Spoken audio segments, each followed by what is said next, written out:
Tashqi siyosat bo'ladimi, ichki siyosat bo'ladimi? O'zbekiston yetakchisining eng katta maqsadi xalqimizga munosib turmush sharoitlarini yaratish. O'tgan haftadagi dasturimizda biz aholini markazlashgan toza ichimlik suvi bilan ta'minlash bo'yicha keyingi yillarda amalga oshirilgan katta siyosat natijalarini tahlil qilgan edik. Bugun esa yurtdoshlarimiz uchun muhim bo'lgan yana bir tarmoq gaz ta'minoti bo'yicha so'z yuritmoqchimiz.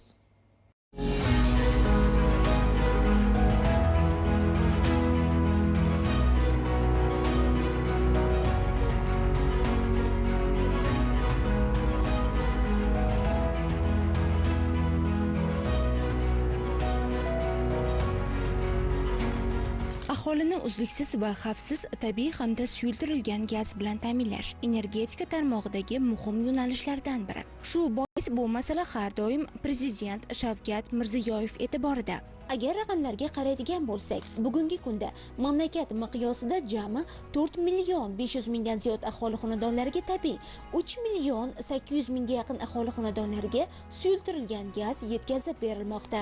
Holatni yanada yaxshilash bo'yicha davlat rahbari topshirig'i asosida keng ko'lamli ishlar olib borilyapti. Muhtaram Prezidentimizni topshiriqlarga asosan qilingan ishlarimizdan eng asosiysi raqamlashtirish, onlayn boshqaruv tizimini joriy qilinganligi bu aholiga katta qulayliklar yaratib berildi. Suyultirilgan gazni yetkazib berishda avvalgi mana 33 yillik tajribamdan kelib chiqib aytaman, avvalgi yillarda aholi suyultirilgan gazni o'z vaqtida ola olmasligi, vaqtida yetkazib berilmasligi, hattoki chekka hududlarda suyultirilgan gazni hatto unutish holatlari ham bo'lgan. Bugungi kunda har bir xonadon 40-45 kunda yetkazib berishi E-gaz dasturi orqali nazoratga olindi. Muddat o'tib ketgan davrda bizni boshqaruv tizimida barcha holat nazoratga olib ko'riladi va buni ijobiy hal qilish tizimi yo'lga qo'yildi. Xonadonlarga yetkazib berilayotgan suyultirilgan gaz maxsus avtotransport vositalarida tarozida tortish va sifatli gazni yetkazib berish manziligacha olib borish uchun bir oylik agar hajm bilan ko'riladigan bo'lsa 2 million 800 ming xonadonga 50-55 ming tonna gazni 850 ta bizni shu maxsus texnikalarimizda gaz tarqatuvchi xodimlarimiz manziligacha olib borish tizimi joriy qilindi. Va to'lov tizimi naqd pulda emas, mana ID karta orqali onlayn boshqaruv tizimi bilan nazoratga olinmoqda. Prezident tomonidan soha mas'ullari zimmasiga juda katta vazifalar qo'yilgan. Nafaqat raqamlashtirish, balki mavjud tarmoqlarni muttasil ta'mirlab, zamonaviylashtirish, iste'molchilarga eng qulay, maqbul sharoitlarni yaratib berish ana shunday ishlar sirasiga kiradi. Bugungi kungacha O'zbekiston Respublikasida jami 1 million 600 ming iste'molchilarimizni 3 bosqichli gazlashtirish tizimidan 2 bosqichli gazlashtirish tizimiga o'tkazish imkoniyatiga ega bo'ldik va buni natijasida uzoq yillardan beri foydalanishda bo'lgan gaz taqsimlash nuqtalarining 5400 tasini demontaj qilish va o'sha 2 bosqichliga o'tkazilganligi natijasida o'sha har bitta xonadonga individual tarzda bosim rostlagichları o'rnatish imkoniyatiga ega bo'ldik. Shu bilan birgalikda tizimda raqamlashtirish borasida ham qator ishlar amalga oshirilmoqda. Jumladan pilot loyihasida telemetriya usulida bosim rostlagichlarimizni masofadan turib boshqarish imkoniyati ham yaratilgan va hozirgi kunda o'sha Yashnobod tumanida yuqori bosimli bosim rostlagichimiz masofadan turib bosimni ko'tarish yoki tushirish, iste'mol qilinadigan tabiiy gaz hajmlariga qarab turib bir me'yorda iste'molchilarga o'z vaqtida yetarli bosim va hajmda gaz yetkazib berishi ta'minlash imkoniyatiga ega bo'lib turibmiz. Bundan tashqari xodimlarimiz tomonidan joylarda amalga oshirilayotgan ishlari sifatini doimiy nazorat qilib borish va ular tomonidan amalga oshirilayotgan ishlari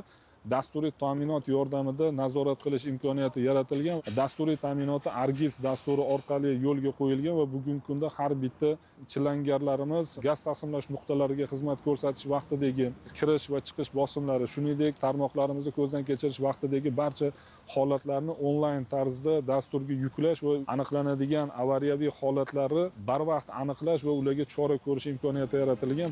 Sohadagi bunday yangilanishlarni bugun yurtimizning barcha hududlarida kuzatish mumkin. Xususan, Namangan viloyatida ham 2025-2026 yillar kuz-qish mavsumida tabiiy gaz ta'minotini barqaror ishlashga tayyorlash uchun Namangan viloyatidagi 24 kilometr gaz tarmoqlari mukammal ta'mirlanib, 3,7 kilometr gaz tarmoqlari rekonstruksiya qilindi. 2020 yil Namangan viloyatidagi suyultirilgan gaz iste'molchilar ID kartalar bilan ta'minlanib, E-gaz dasturi joriy qilindi.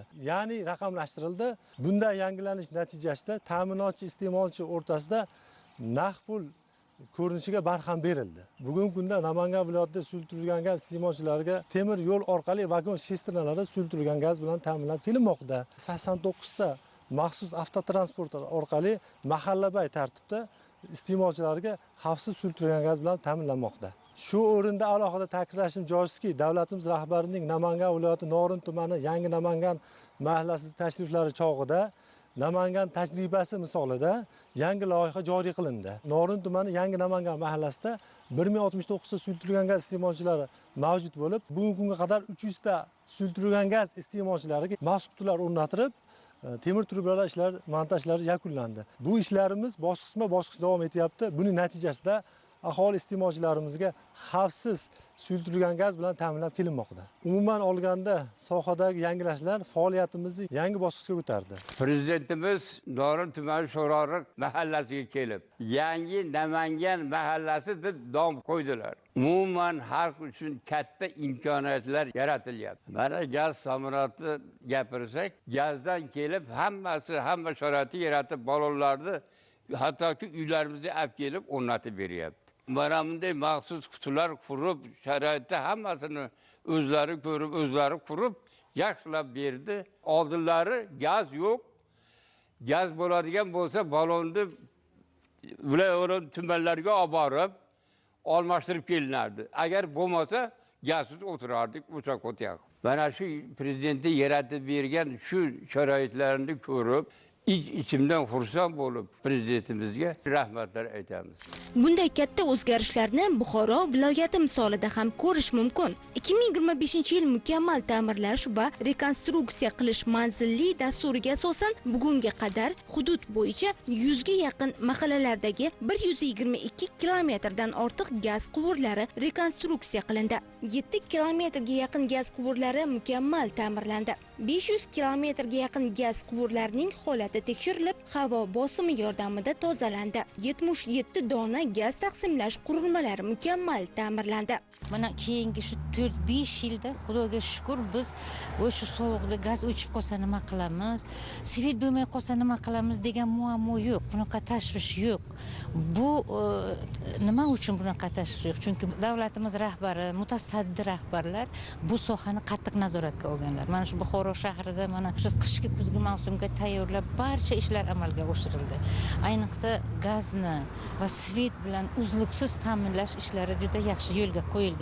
Shaxsan mana biz eski shahar shu hududda yashaymiz. Ko'chama-ko'cha, xonama-xona yurib, gaz quvurlarini tekshirdilar. Maxsus apparatlar bilan shaxsan bizning xonadonimizda ham bo'lib, o'sha quvurlarni tozalashdi.